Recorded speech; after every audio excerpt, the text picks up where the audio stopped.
Mà có Khuyên nữa hả? Khuyên là chủ trì mà. Chào anh em, hôm nay mình quay clip đăng lên thành viên nhóm Caravan.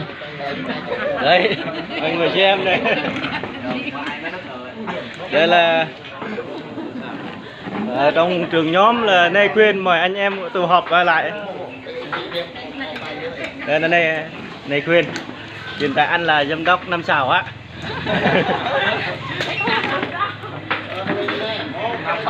Thành viên trong nhóm này rất là nhiều, anh em đông lắm à, mọi người coi này. Đây này.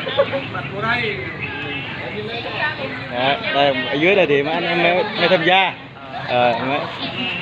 Đấy.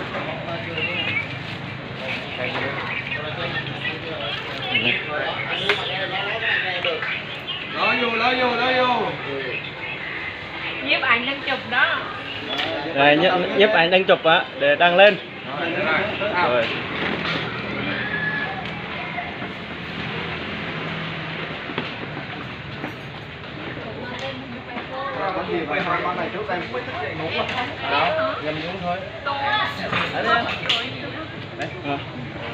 Ủa anh không muốn hả?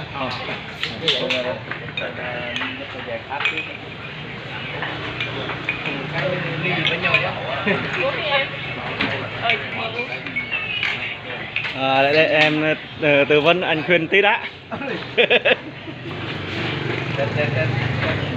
Anh Khuyên ơi, cho hỏi anh làm bên Caravan được mấy tháng mấy năm rồi? Xin chào các anh em nhé. Mình tên là Khuyên, mình đến từ làng Buôn Trước Mẫu Úc. Mình cũng đang sinh sống và làm việc tại thành phố Hồ Chí Minh. Mình làm việc với công việc chính của mình thì làm với bất động sản, nhưng mà với Caravan mình làm được 8 tháng. Hiện tại mình đang là giám đốc 3 sao của My Caravan và chuẩn bị director. Mình sẽ được một chuyến đi Dubai vào tháng 12 tới. Thì ngày hôm nay nói chung là chả có gì hết, ngày hôm nay chỉ là ngày vui thôi để gặp mặt những anh em Ajunpa, quê hương của mình. Và cái mục đích của mình là mong muốn là sau này là sẽ đưa tất cả các anh em của mình, đồng bào của mình phải lên trên một tầm cao mới, một cơ hội mới. Ngày hôm nay là chúng ta cần nắm bắt nó. Đây là một cơ hội thực sự cho chúng ta. Mà trong anh em đi con gái mình nó nói, có người thì nói là Caravan lừa đảo.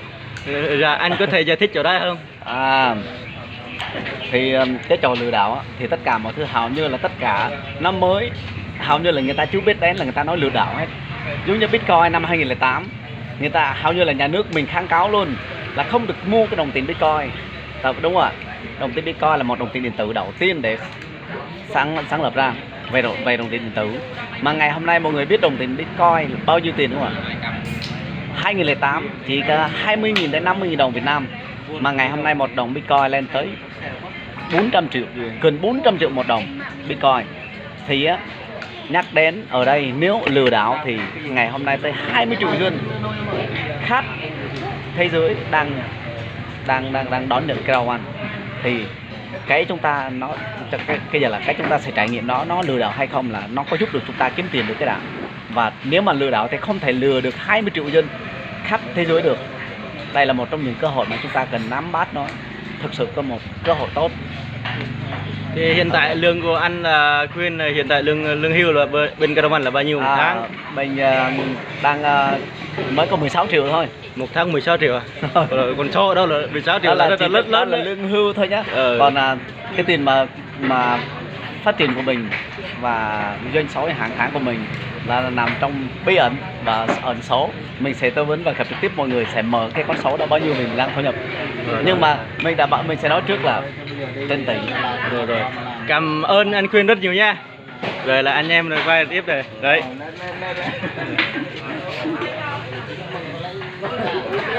Tụ họp rồi anh em ở đây đó, từ ấy tập trung ở Ajunpa bên này quê hương rất là đông anh em.